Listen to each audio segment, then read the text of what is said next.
எதுவும் இருக்கலாம், இல்லாமல் இருக்கலாம். அது முக்கியம் அல்ல. இருக்க வேண்டிய ஒருவர் இருந்தால் உங்கள் வாழ்க்கையில எல்லாம் சம்பூர்ணமாய் இருக்கும். இந்த வீடு ஒரு சாதாரண ஒரு கூரை வீடு. ஆனால் இந்த வீட்டில இயேசு இருக்கிறார் என்று ஜனங்கள் கேள்விப்பட்டார்களாம். எத்தனை அருமையான வார்த்தை! இதை இப்படி சொல்ல விரும்புகிறேன். உங்கள் வீட்டில் இயேசு இருக்கிறார் என்று உங்களை சுற்றி இருக்கிற ஜனங்கள், அயலகத்தார், உங்கள் நண்பர்கள் கேள்விப்பட வேண்டும். இன்றைக்கு இருக்கிற விளம்பரங்கள் அன்றைக்கு இல்லை. இன்றைக்கு கிறிஸ்தவ வீடுகளுக்கு சில முகவரிகள் உண்டு. வெளியே வசனங்கள், ஆவிட்டால் ஒரு சிலுவை, ஏதோ ஒரு தோற்றத்தை வைத்து இது கிறிஸ்தவ வீடு என்பதை நாம் கணக்கிட்டுக் கொள்ளலாம். ஆனால் அந்த நாட்களிலே அன்பானவர்கள் இப்படிப்பட்ட முகவரிகள் இல்லை, இப்படிப்பட்ட விலாசங்கள் இல்லை, அடையாளங்கள் இல்லை. இந்த அடையாளங்கள் இல்லாத ஒரு காலகட்டத்திலே ஜனங்கள், வேதம் சொல்கிறது, ஜனங்கள் இயேசு இந்த வீட்டில் இருக்கிறார் என்று கேள்விப்பட்டார்கள். என்னுடைய முதல் குறிப்பு என்னவென்றால், இயேசு உங்கள் வீட்டில் இருப்பார் என்றால், முதலாவது, வாசலுக்கு முன்னும் பின்னும் நிற்க இடம் போதாது. அன்பானவர்களே, இயேசு உங்கள் வீட்டில் இருப்பார் என்றால் ஜனங்கள் உங்களை தேடி வருவார்கள்.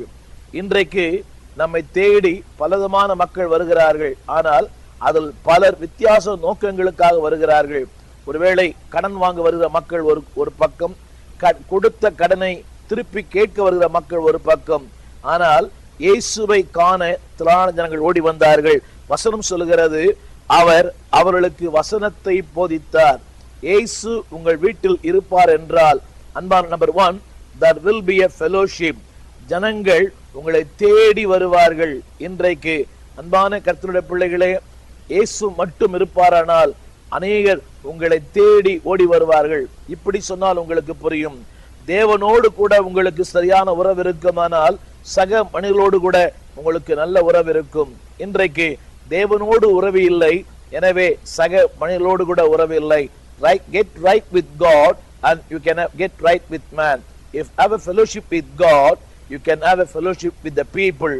இன்றைக்கு அன்பானவர்களே, இயேசு இருப்பார் என்றால், முதலாவது, திரளான ஜனங்கள் உங்களை தேடி வருவார்கள். இரண்டாவது, இயேசு கிறிஸ்து உங்கள் வீட்டில் இருப்பாரால் அந்த வீட்டிலே தேவனுடைய வார்த்தை இருக்கும். வசனம் சொல்கிறது, அங்கே அவர்களுக்கு அவர் வசனத்தை போதித்தார். இன்றைக்கு அநேக வீடுகளிலே வசனம் வெறும் பெயரளவிலே, அதாவது வாசகங்களாக, அளவிட்டால் அழகான அச்சிடப்பட்ட மிகப்பெரிய தாள்களாகத்தான் இருக்க ஒழிய மக்களுக்குள்ளே இன்றைக்கு வார்த்தை இருப்பதை சற்று யோசித்து பார்க்க வேண்டும். மல்கியா புஸ்தகம் சொல்லுகிறது, அவர்கள் கர்த்தருடைய வார்த்தை தேடுவார்களே. ஆமன்பானவர்களே, இன்றைக்கு ஜனங்கள் கர்த்தருடைய வார்த்தை